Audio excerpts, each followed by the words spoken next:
Welcome to Democracy Now!, democracynow.org, the War and Peace Report. I'm Amy Goodman. New satellite images and witness accounts have emerged of what Amnesty International calls the catastrophic destruction from a massacre in northern Nigeria. Hundreds are feared dead after Boko Haram militants attacked Baga and surrounding areas earlier this month.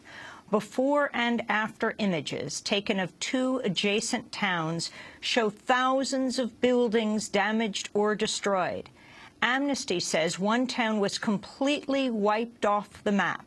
One witness who managed to flee told Amnesty, quote, "I don't know how many, but there were bodies everywhere we looked."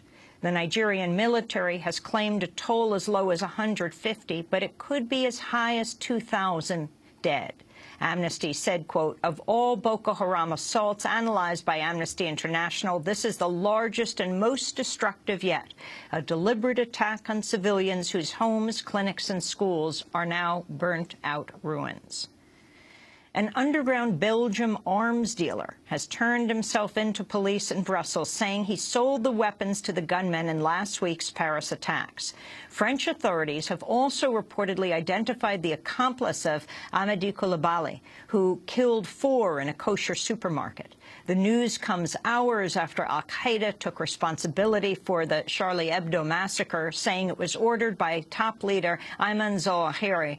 On Wednesday, Charlie Hebdo published its first issue since the attack, featuring a cover of the Prophet Muhammad holding a sign that reads, "Je suis Charlie," or "I am Charlie," with the headline, "All is forgiven." The issue was published in 5 countries with a print run of 5 million copies, up from the magazine's normal circulation of 60,000. The Islamic State has launched a series of new attacks across Iraq, killing dozens of people. According to Al Jazeera, at least 16 Kurdish Peshmerga soldiers were killed today in an ISIS offensive on the Mosul Dam. Other attacks were reported in the town of Sinjar and another flashpoint area in Diyala province. The Pentagon says the U.S.-led coalition carried out 12 strikes on ISIS positions inside Iraq overnight.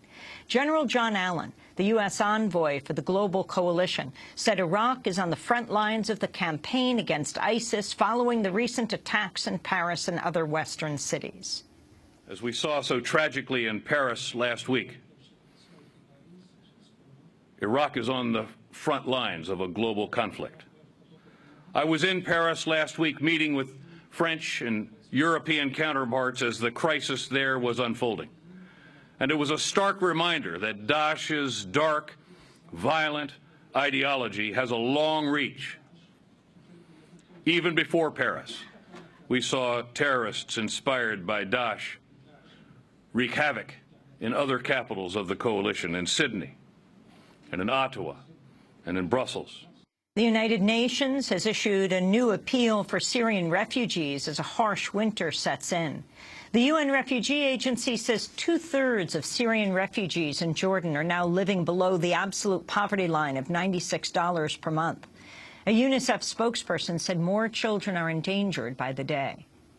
The number of vulnerable children, as I said, children in need, has been growing on a daily basis. Planning has been extremely challenging due to the increasing numbers of families moving to informal settlements. More and more displaced Syrians have run out of savings and are now having to resort to desperate measures, including moving to settlements as a last resort. 5 Yemeni prisoners have been freed from the U.S. military prison at Guantanamo. 4 were sent to Oman, where another will go to Estonia, the first time either country has agreed to take in former Guantanamo prisoners. The 5 have been cleared for release for many years, but the U.S. has refused to send them to Yemen. The Pentagon says there are now 122 prisoners left at Guantanamo. An Ohio man has been arrested for an alleged plot to attack the U.S. Capitol that authorities say was inspired by the Islamic State. An FBI informant said Christopher Cornell planned to set off pipe bombs and open fire on congressional officials and staffers. Investigators reportedly started tracking Cornell after he expressed support for violent jihad on Twitter. Federal prosecutors in Mexico have formally charged the mayor of Iguala for the kidnapping of 43 students in late September. Police had accused Jose Luis Abarca and his wife of spearheading the attack, but it's the first time he's been indicted. The students were allegedly abducted by local police working with drug gangs, and according to one report, possibly federal forces as well. Parents of the disappeared students, meanwhile, have launched a civilian search in the region of Guerrero, where these students were last seen. Hundreds of people, including members of community police forces, Ayotzinapa students and members of civil society, are scouring rural areas where they've received tips that the students may be held captive. Emiliano Navarrete, the father of one of the missing students, is helping coordinate the search. I personally have gone to more than 100 places to look for my son, and we haven't found them, not even one of the students. From my perspective, it is because the government, the military, is holding them. This was all planned by them, including the governor. The government definitely knows where they are, but they don't want to give us the answer. This enrages me as a Mexican. I am embarrassed when I realize what government exists and what kind of government we have here in Guerrero State.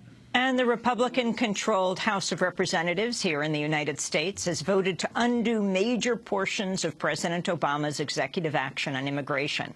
The measure would strip the legal protections offered to millions of undocumented immigrants as part of a reprieve granted last year. More than 24 Republicans broke with their party to oppose the measure. President Obama has promised a veto if it reaches his desk.